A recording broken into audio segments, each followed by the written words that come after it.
Hi and good morning from my shop. Thanks for joining me in another round of sweep generator goofing around, basically. No, I'm not going to try to goof around this time. Actually, I'm going to try to seriously set everything up to properly align this radio. So, hey, lots of little mysteries in my head I just cleared up just before turning the cameras on. But a couple of them I hadn't really cleared up. But let's just take a peek at the schematic here for a moment. And there it is. Okay. So first of all, here's one IF transformer right here. And here's another one. So there are two of them in this radio. Now let's just pop back to the cameras and see if we can find it. Find the two of them. Let's go hunting here. Okay, so unless you're really sharp-eyed, you're seeing what I see. I see one IF can here, and I look around the radio. I only see one. I only see one. But on closer examination, there's number two.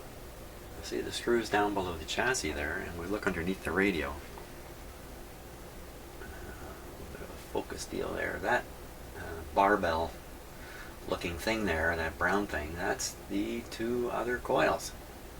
So that's an IF transformer, not in a can, which is a little bit unusual. Fooled me totally for quite a while. I've just been convinced that this radio only had one IF transformer. I was kind of scratching my head over that. So that's kind of interesting in itself. It's actually got two IF transformers. That's not unusual. What's unusual is the second one is kind of a weird construction.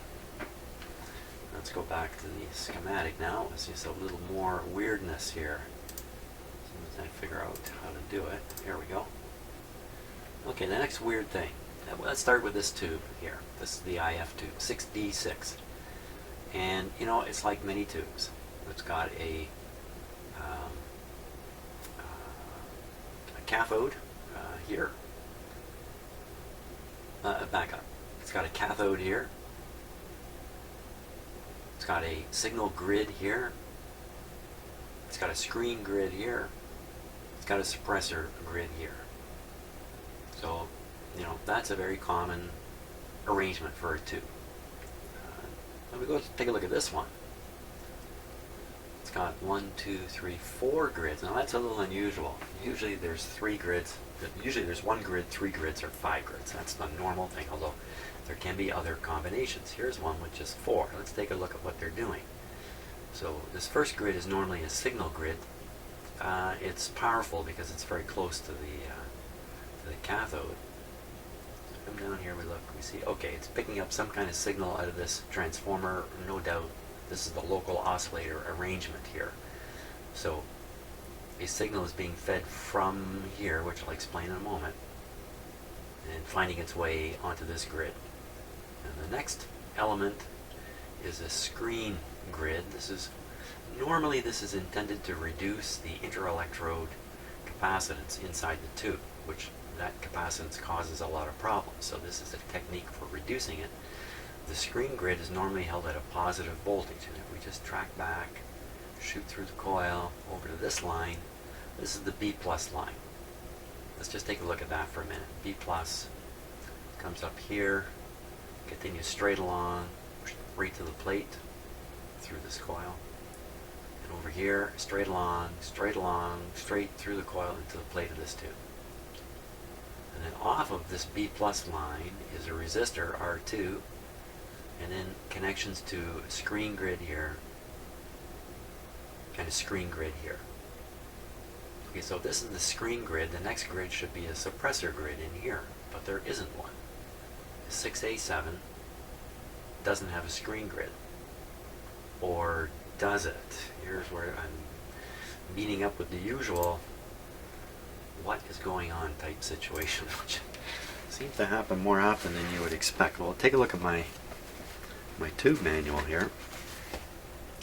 That's the tube manual I'm using. It's pretty beat up, eh? I use it a lot. These are wonderful books. So look at 6A7. Here it is here.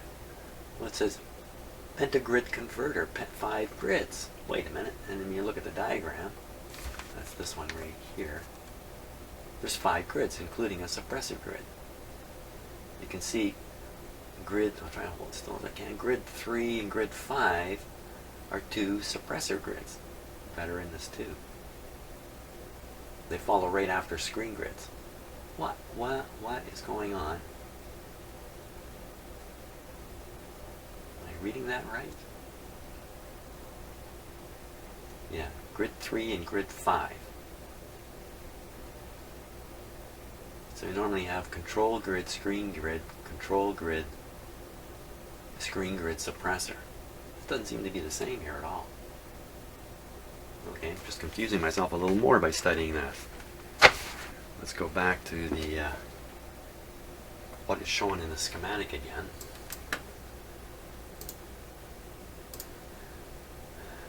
So, okay, so control grid here. And we know this voltage is going to go to a screen grid. Notice this screen grid gets the full V+.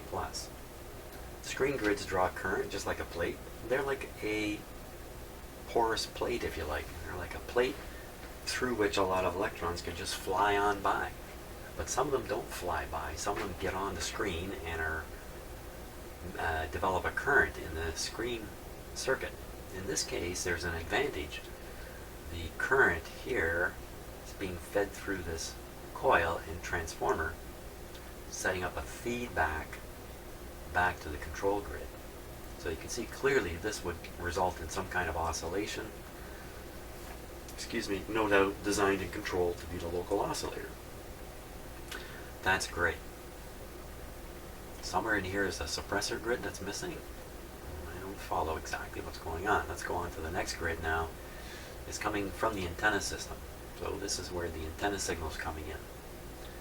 So once you're through this part of the tube, you've encountered both the local oscillator and the signal on the antenna, and you've developed the 4 output signals that are going to come out of this tube. That's the local oscillator, the original RF, the sum of those two, and the difference of those two. Now, what we're counting on is when there is a difference of 455, it will pass on through the radio and show up in the speaker. That's the whole idea of this. So now what do I want to do here, and what's going on with my test? The last test I did showed a pretty messy looking display with multiple humps and weird shapes. Not at all the nice shape that you would expect, and that I have found during earlier experiments with simple circuits. It really does exist. So it could, it could be the way I've connected up the equipment. I really put one lead way down here. I think the scope was watching way down here.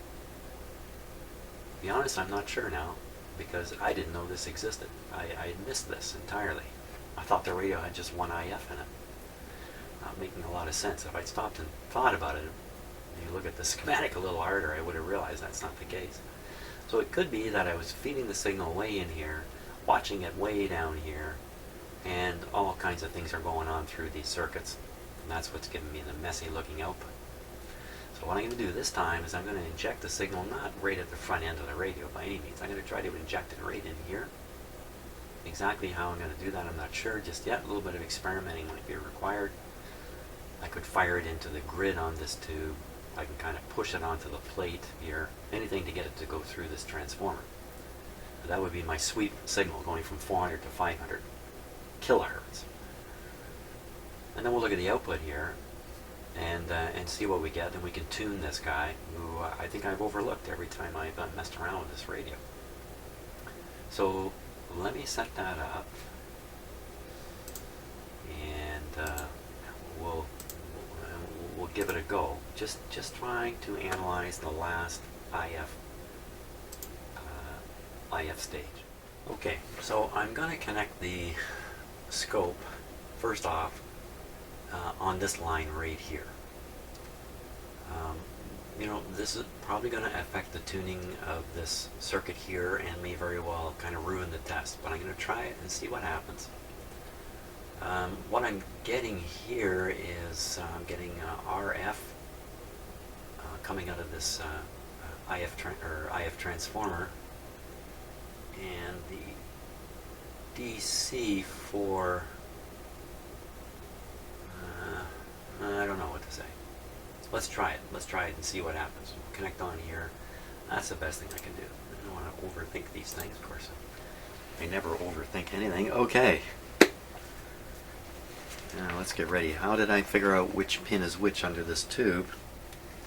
Well, I just looked in my book under 75, looked at the two little plates that appear in the tube diagram, looked at the schematic and figured out which plate is connected towards the volume control. That's not the one I wanted. The other plate is connected towards this IF coil. That's the one I did want, and that's where I'm going to connect. Let me just practice before I turn on the power. My plan is to connect to here, like so. Okay, that's going to work. Let's turn on the radio. Looks okay.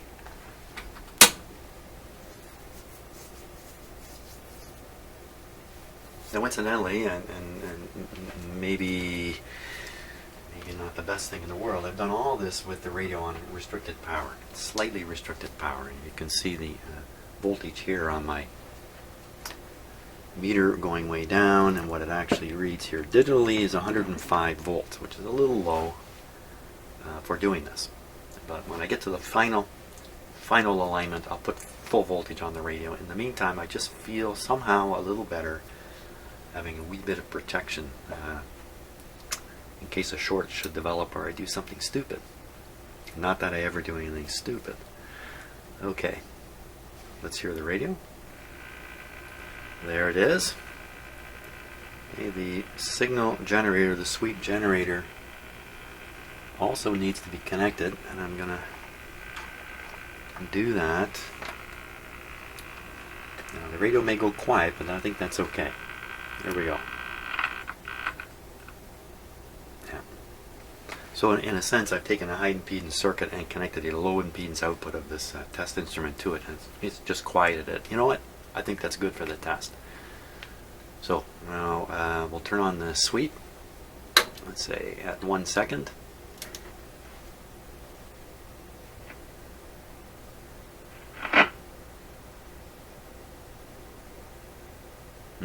Not a thing.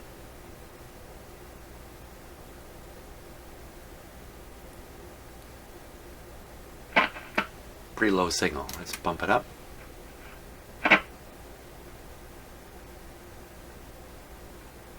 hear something. Let's go a little higher with it. There we are. So the shh is the sweeping across, and the thunk is it shooting back quickly. Well, it's doing that once a second. Here, I'll slow it down to, it takes 10 seconds now to sweep through. And we'll listen to it.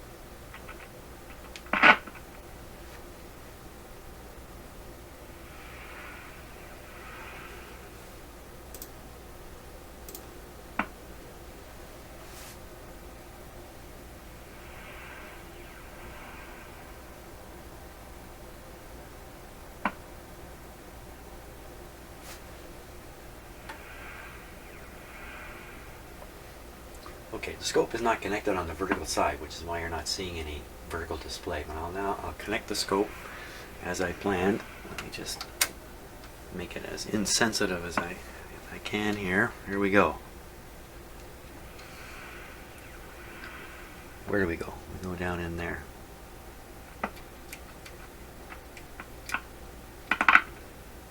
Okay, the connection's made now.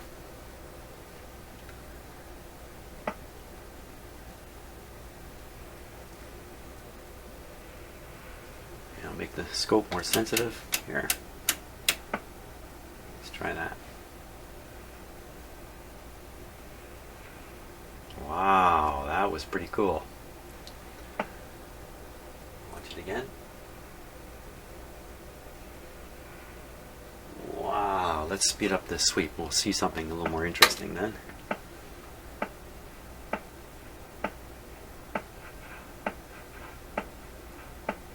We'll turn it up so it's going fast enough it'll actually paint a picture.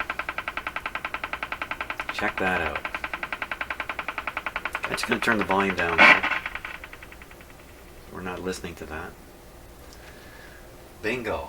Okay, what am I seeing there? What am I seeing there? Ah, looks like one of the teeth I had pulled out of my head a couple of days ago. Did I mention that? I lost 2 teeth there a couple of days ago at the dentist.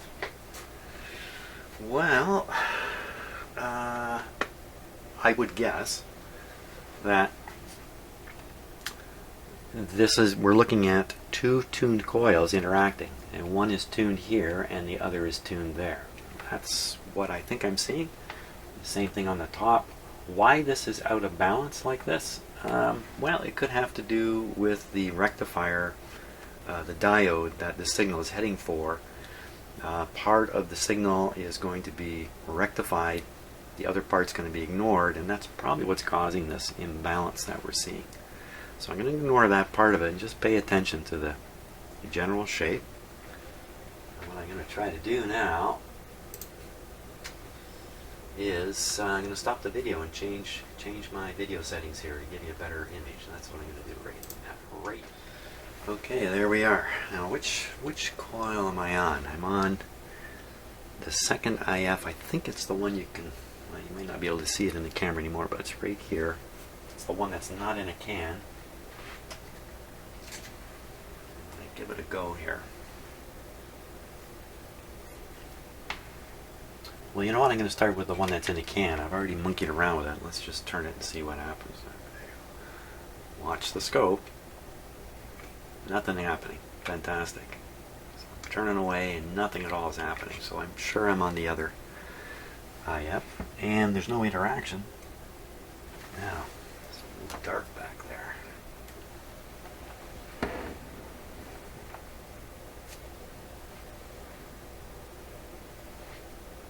Swing this all the way around.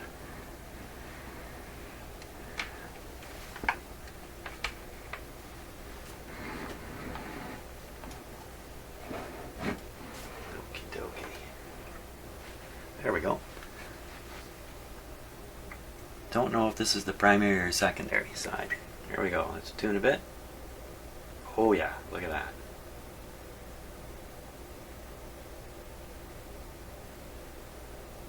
Fantastic. Now, so what I'm doing is I'm aligning the 2 transformer coils to be tuned to the same thing. But what thing they are tuned to, I don't know on this display just yet. Let me just shrink this a little bit.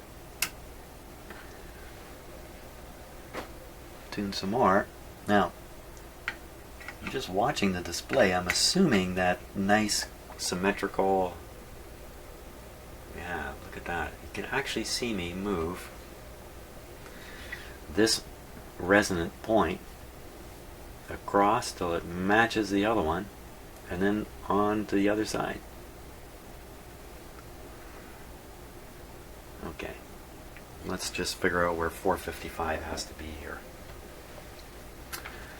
If I shrink the sweep a little bit, I have it set to go from 400 to 500 kilohertz, so 400 to 500, so dead center is 450. So let me put this in the middle here.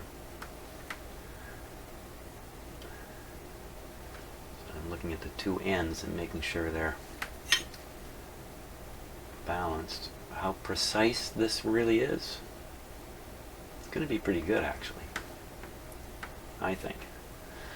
So that would put 455 just on this side of the center point. By how much exactly, I don't know. You know what we'll do? We'll do the alignment this way, then I'll go back with the 455 signal, and we'll try to do something to prove where 455 is. But at this point, just want to line these up on where I believe 455 is. So I'll move one there. The other one seems to be there already. Okay, so I would say that's pretty much there. The other one I'm not so sure I need to adjust. Let me turn it anyway, because I'm in the mood to experiment here. Putting my head in front of the camera, hope not.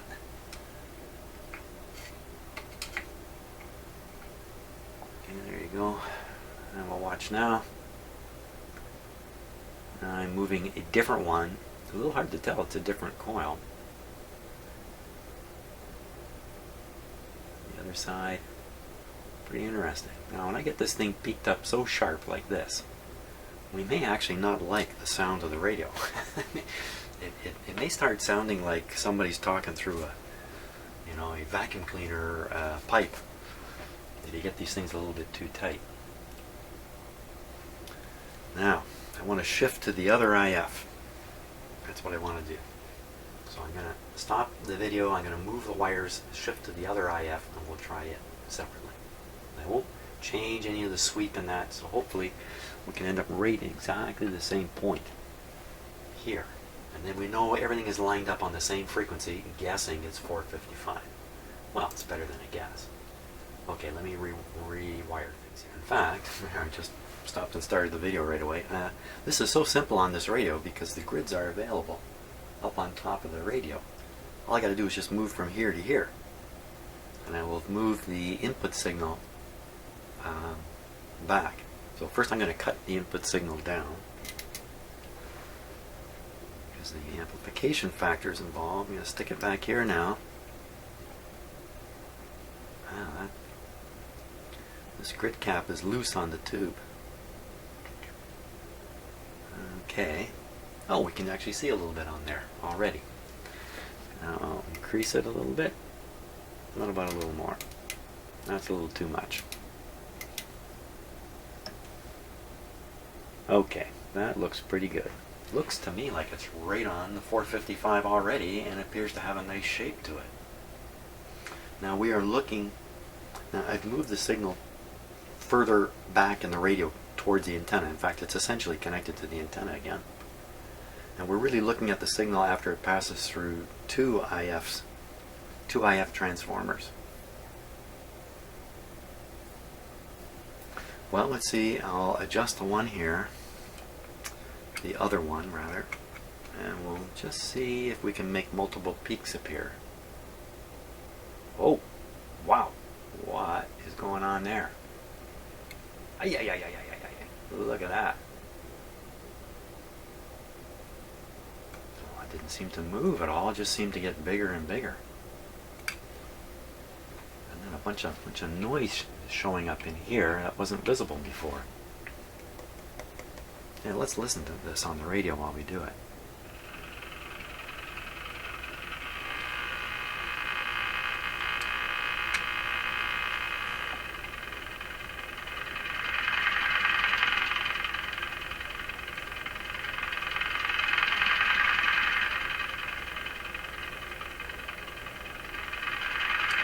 So all the huffing.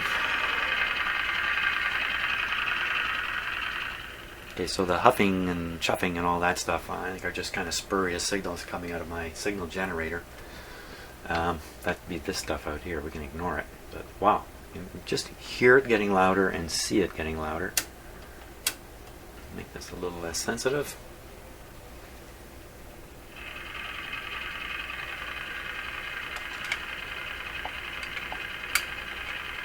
Okay, here we go again. So you really don't see like two peaks meeting up or anything like that. It just maybe ever so slightly right at the tip here. So just maximize it. Okay, we'll do the other trimmer capacitor here. You might notice I'm using a metal shafted screwdriver. I found that you can get away with that most of the time, in fact. There we go.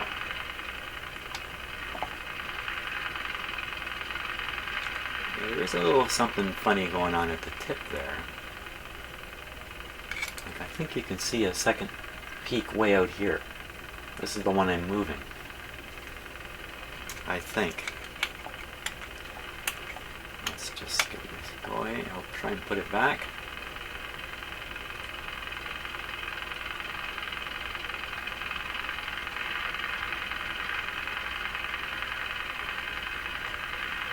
I'd say right in there. It's also giving the loudest response out of the speaker, all making sense. Well, that looks like about as good as we're going to get it. I've kind of lost track as to, whether that was a improvement now or what. I'm monkeying around so much with this particular IF. I don't know what the original state was. Well, let's hook up a regular antenna and see what's happening now. Okay, so we still have the scope connected.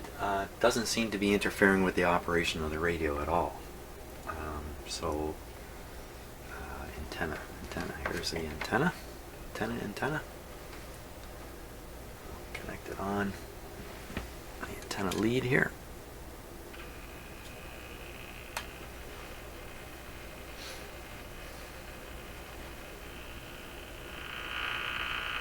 Turn off the sweep generator entirely here.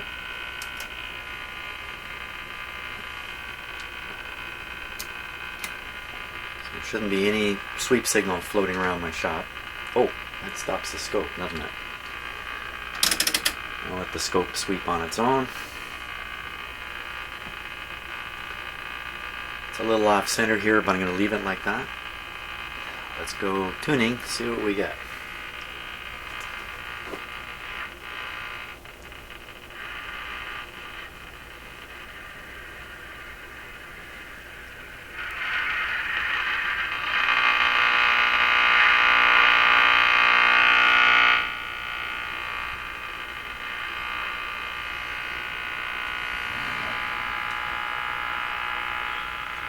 So there's stations right in this area.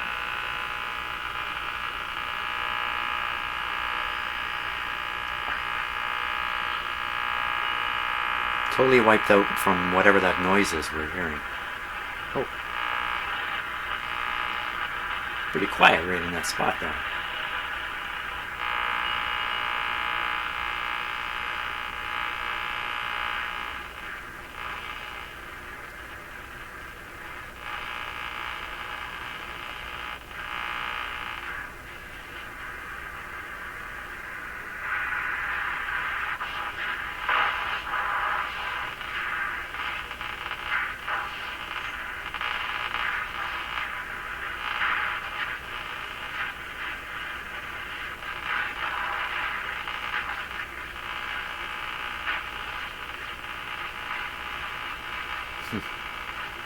Once again, nothing but vast amounts of noise here in my shop.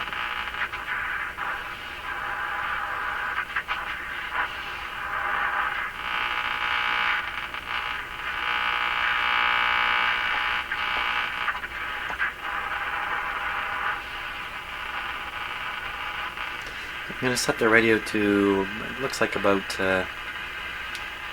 just over 1,000,000 hertz. And I'm going to run the signal generator past 1,000,000 hertz to see if this can pick up any evidence of it. I don't think the scope is so particularly interesting anymore.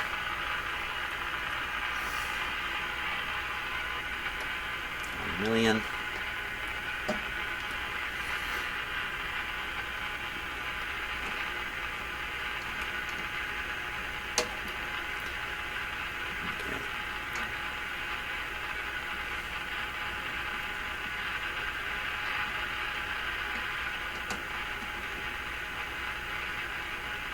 Here we are.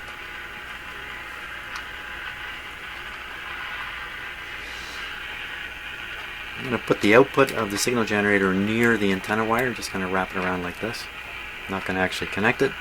Not sure if that's going to help. And here we go.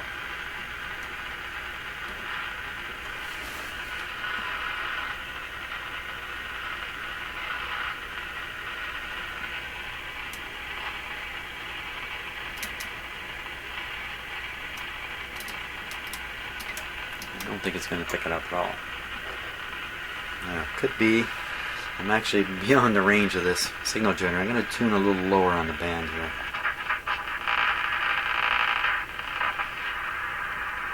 So there's something a little closer to, let's go even lower, around 850 now.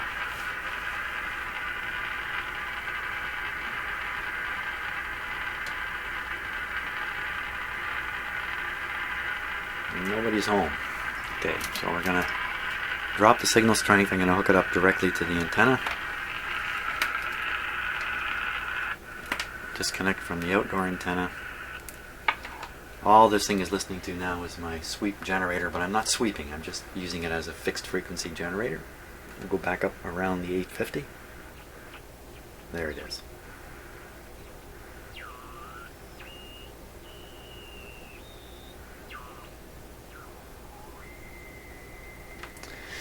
So I'm going to switch signal generators now. I'm going to use a different signal generator whose output I can actually have more calibrated. The output of the sweep generator is not particularly well calibrated, as far as I know at this point. So the radio is definitely picking it up. Let's switch it off or disconnect it.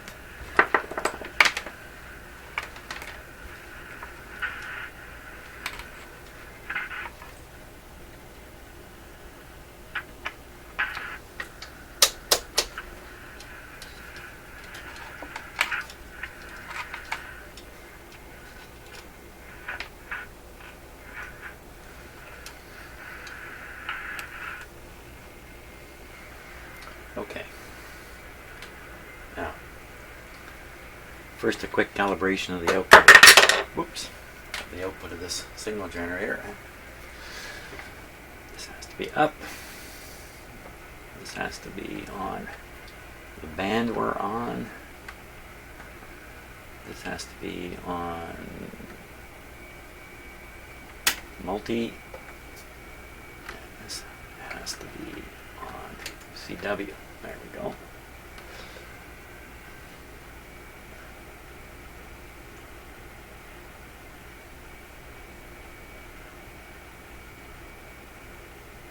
Okay, good enough. So that's 10 microvolts times 10 is 100 microvolts right now on the end of this.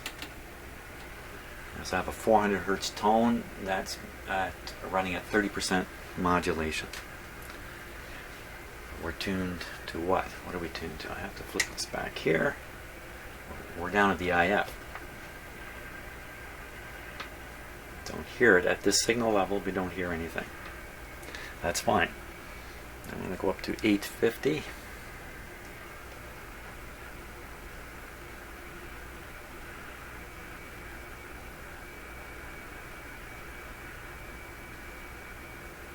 Didn't hear a thing. Let me turn it up a little louder.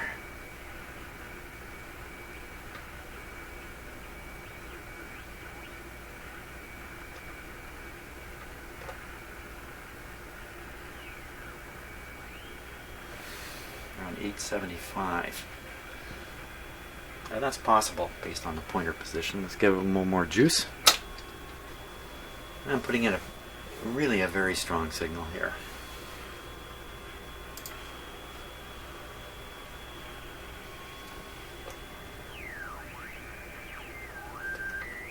Let me turn off the modulation.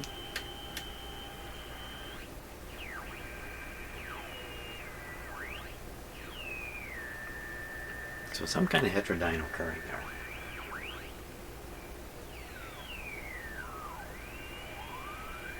Two or three of them. That's what you're listening to right now.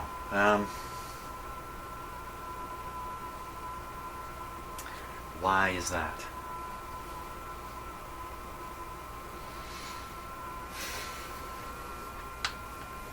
Well, you get heterodynes because of a combination of two frequencies being mixed within some kind of nonlinear device. And that's exactly what the mixer tube is. I don't think we should be hearing anything right now. It should just be silent. And I hear these kinds of sounds all the time when I'm doing this kind of work. and for the most part I've had to ignore them because I don't know what to do about them. I don't know where they're coming from. Don't know how to get rid of them. But with the sweep generator and stuff like that, I have an opportunity to fiddle around here. First I'm going to detune the IF a little bit.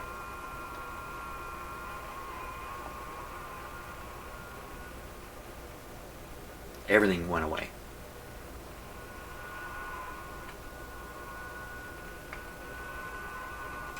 It's back where it was. Let me tune the radio itself.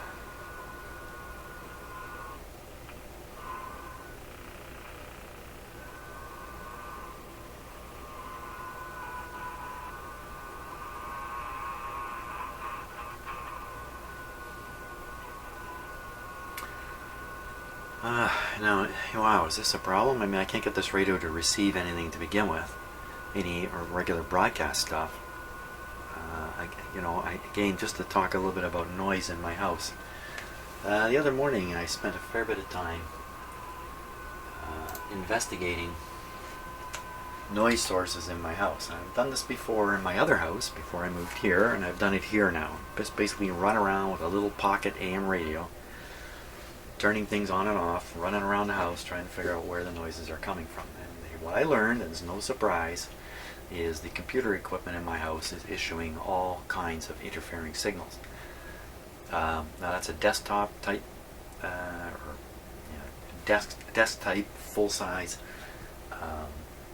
computer that I have here in the shop, and I have a USB port expander with its own power supply here in the shop, and then I have a computer in my office, the other side of my house.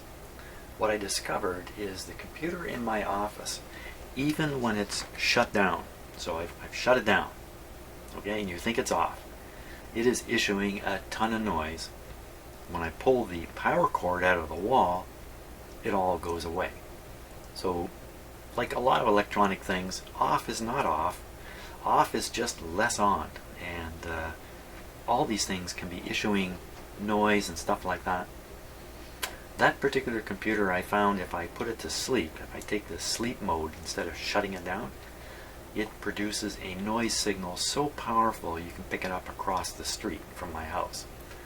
So I never ever sleep that computer. But now I've discovered that if I just shut it down and leave it plugged in, I get this. Well, I don't get this. Well, maybe this is from that. There's only one way to tell. One way to tell is to run back to my office and pull a plug. So I'm going to do that. I'm just memorizing the sound here. I'm going to go pull a plug. Just take 1 moment.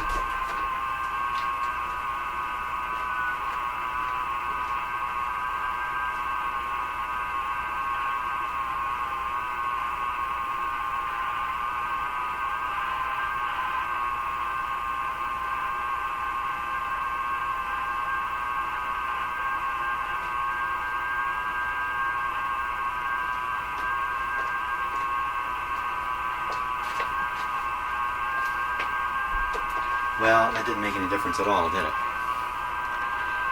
But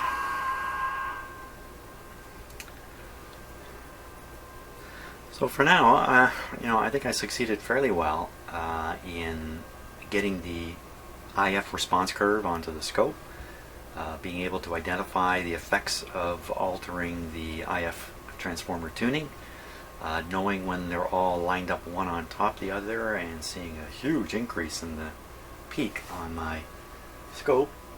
The one thing I really haven't done is this really tuned to 455 or not? Shouldn't be too hard to figure that out. Let me take my signal generator output.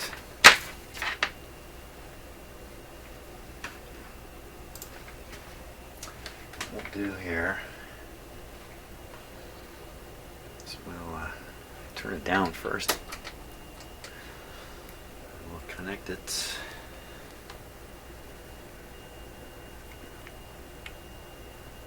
It's virtually the same connection onto the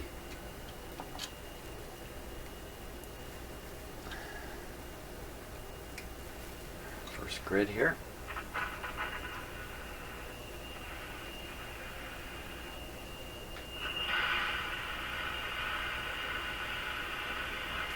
And then we'll turn the frequency of the generator down to 455.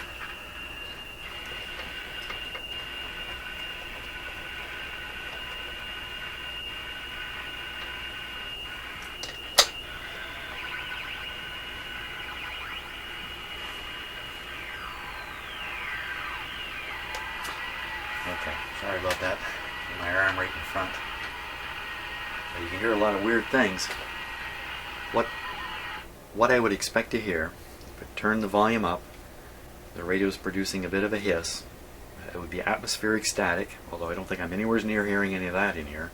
But that's what would be ideal, some atmospheric static. Then as you tune the signal generator past 455, the AVC will reduce the output volume, and you'll just hear the radio go quiet. And then as I tune past, it will come back up and you'd hear atmospheric noise again. Now that's not what's going on at all. What I'm hearing are all kinds of heterodyne tones and whistles as I tune through it. Try it again here.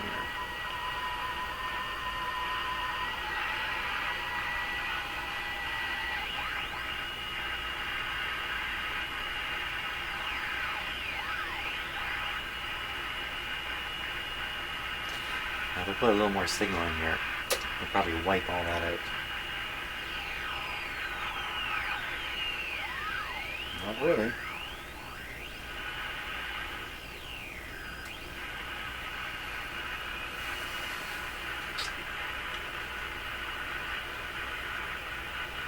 And my next question would be, well, is this, these tones and that, is this an issue for the operation of the radio if I am tuning in regular broadcast signals? Is this kind of stuff a problem for that? I'd say yes. I'd say those tones and signals are still going to be mixed in with a regular radio station. Where are they coming from? How do I get rid of them?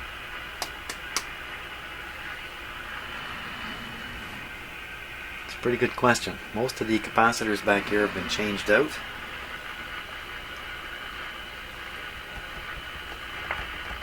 I don't know. I don't know the answer to that question. I think I've reached the end here for today.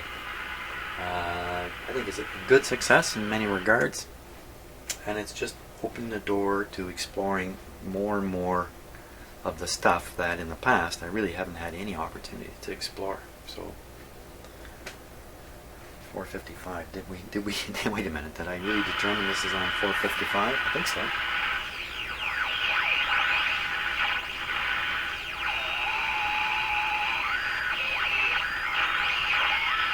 Well, it's very, very close.